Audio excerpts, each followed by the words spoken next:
took office. And even though he didn't go looking for a fight, the USS Maine mysteriously exploded in Havana Harbor.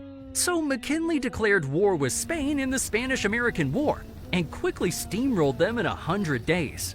Largely thanks to Roosevelt's Rough Riders, who charged up San Juan Hill and forced the Spanish to retreat, and Admiral Dewey for sinking Spain's fleet in Manila Bay. The perfect 1-2 punch. Cause as a result, McKinley walked away acquiring Puerto Rico, Guam, and the Philippines, elevating the US to big league world empire status, whether he planned to or not. But thanks to his Rough Rider reputation, Teddy Roosevelt exploded into the White House like a shot of espresso, and quickly earned the title of Trust Buster, breaking up massive monopolies like Standard Oil, the American Tobacco Company, and J.P. Morgan's railroad monopoly. But his crowning achievement came with the Square Deal, which had 3 promises: control corporations, protect consumers, and conserve natural resources. And thanks to Teddy, life for the average American got pretty dang good. So William Howard Taft came in and delivered more of the same. A lot more, because Taft trust-busted twice as much as Roosevelt, filing 99 antitrust suits. He even went after U.S. Steel, which ironically ticked off Roosevelt, who thought Taft was overdoing it. But the message was crystal clear. No company was too big, too rich, or too cozy to escape a courtroom smackdown. But instead of getting rich, it wasn't always easy for the little guy, because America's banking system was the Wild West, with financial panics frequently wiping out savings overnight. So Woodrow Wilson created the Federal Reserve System in 1913, a central bank to stabilize currency, control credit, and act as a lender of last resort. And hey, you might have heard of the Fed, cause it's still the backbone of American finance to this day, for better or worse. But after Wilson came Warren G. Harding, who hosted the Washington Naval Conference, the first international disarmament summit, where after World War I, major powers like the US, Britain, France, Japan, and Italy sat down and agreed to stop building an infinite amount of battleships. And thanks to Harding, we basically had world peace for a decade, allowing the 1920s to kick in under Calvin Coolidge, a silent man who believed that less government meant more prosperity, cause he slashed taxes, balanced budgets, and even paid down the national debt. Cal liked to say, collecting more taxes than is absolutely necessary is legalized robbery. And I think he was right, cause the result was the Roaring '20s, a decade of unprecedented prosperity with wages up, unemployment at 3%, and factories churning out cars. Ouch! Looks like we just hit the Hoover Dam, Herbert Hoover's big achievement. Cause Hoover developed one of the greatest infrastructure projects of the 20th century, a colossal dam that harnesses the Colorado River, prevents floods, and generates cheap power for the entire Southwest. Cities like LA and Las Vegas, yeah, they wouldn't exist without this bad boy. But more importantly, the Hoover Dam stands as a symbol of American ingenuity, proof that the US could build big, bold, world-changing things. Look, honey, they somehow built this in the 1930s. But speaking of the 30s, the Great Depression had the entire nation on life support. So Franklin Roosevelt shocked it back to life with the New Deal, a sweeping series of programs, agencies, and reforms that sought to revive America's heartbeat. Clear? Cause FDR launched Social Security, the SEC, FDIC insurance, and the CCC and WPA to put millions of Americans to work on building roads, schools, and parks. It was bold, controversial, and it was massive. But more than just relief, the New Deal permanently redefined the role of the federal government. Sir, this guy wants another handout. But when Harry Truman took office, World War II was winding down to a close. Or so we thought. Cause although Germany surrendered within weeks, Japan kept fighting. And Truman faced an impossible decision: keep slugging it out in the Pacific, or unleash a new weapon that could bring the world to its knees.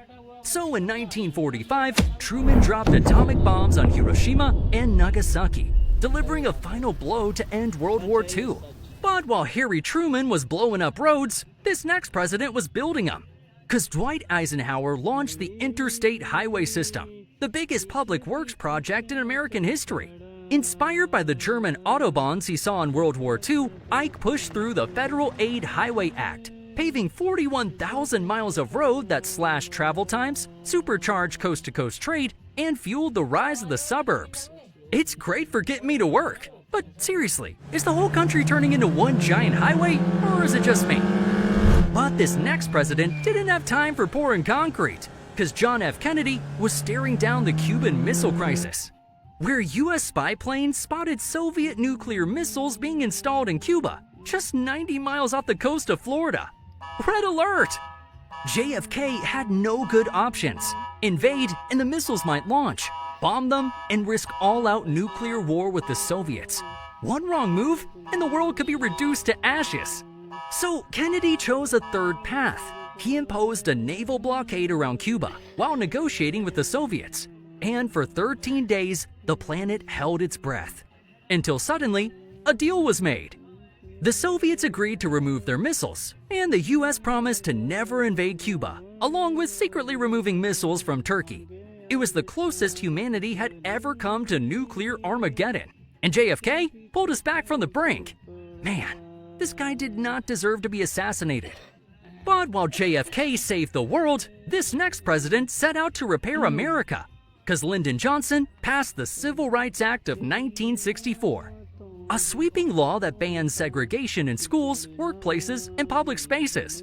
And for the first time, discrimination based on race, color, religion, sex, or national origin was illegal. Now, while it didn't heal racism overnight, it was a monumental turning point in American history. But speaking of turning points, Richard Nixon pulled off one of the boldest diplomatic moves of the 20th century. He opened the door to China. For decades, the US refused to even recognize Mao's communist government. But Nixon, a savvy Cold War strategist, saw an opening. If America built ties with China, it could squeeze the Soviet Union.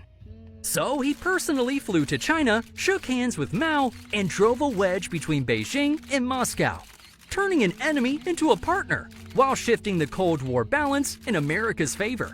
Talk about playing 4D chess. It's too bad he got caught up in Watergate, resigned, and left us with Gerald Ford, whose big achievement was basically doing the opposite of Nixon.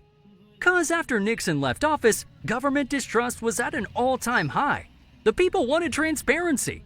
So Ford engaged with the public, gave press conferences, and even volunteered to testify before Congress. But his big move came when he pardoned Richard Nixon. Cause although it cost him politically, Ford believed the nation couldn't heal while Nixon was still on trial. You better go thank him right now. But speaking of tough times, Jimmy Carter's presidency had plenty of them.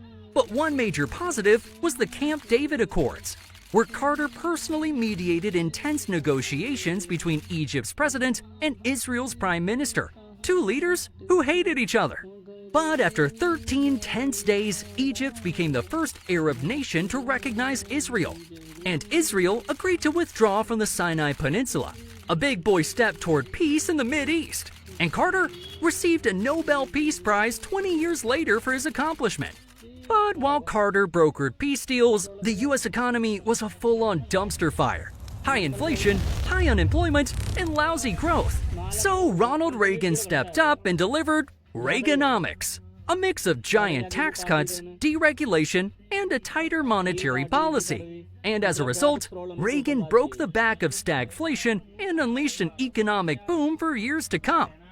But it didn't stop in the 80s. Reaganomics still echoes through US policy to this very day.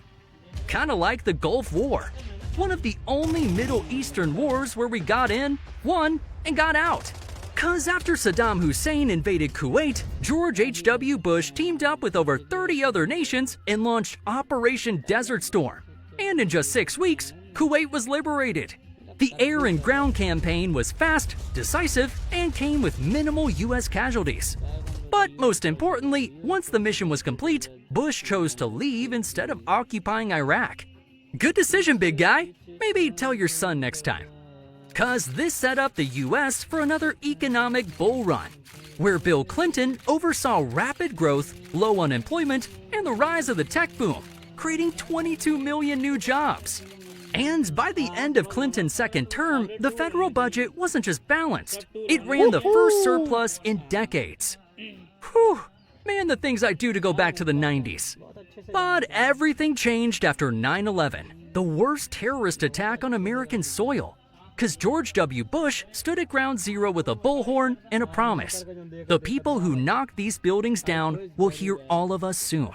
And he delivered. Because within weeks, U.S. forces crushed the Taliban in Afghanistan and dismantled the regime that sheltered al-Qaeda. It was fast, decisive, and the sledgehammer America demanded. And if Bush stopped there, just like his pops, his legacy might have been one of swift, righteous victory. But of course, history, or maybe the military-industrial complex, had other plans. But speaking of complicated legacies, Barack Obama's defining achievement was the Affordable Care Act, better known as Obamacare, a law that expanded Medicaid, allowed young adults to stay on their parents' plans until age 26, and banned insurers from preventing coverage to those with pre-existing conditions. Critics called it government overreach and blamed it for rising costs. But love it or hate it, Obamacare permanently reshaped the way Americans receive healthcare. But then came Donald Trump, whose signature win was the Tax Cuts and Jobs Act, slashing the corporate tax rate from 35% to 21%. And this sparked a massive economic surge, because unemployment hit a 50-year low, wages rose, and the stock market broke record after record. I even bought myself a new car. Until COVID hit and it all came crashing down. You can take the keys back, sir. So Joe Biden came in and did his best to clean up the COVID mess, passing the American Rescue Plan, a $1.9 trillion package that sent out stimulus checks, boosted unemployment benefits, and poured resources into vaccine distribution. And by the end of 2021, society was finally crawling out of the pandemic slump. Sir, I think we should give out more stimmy checks. Huh? Okay, just kidding. But if you think this is the first time a president gave something away for free, you got another thing coming. Because this is every presidential first in U.S. history. From the first presidential assassination, to the first televised debate, to the first commander-in-chief dropping a nuclear bomb. These firsts are so crazy, I'm gonna need you to be the first one to click on this next video. And keep the flappy content rolling, because this one is a wrap.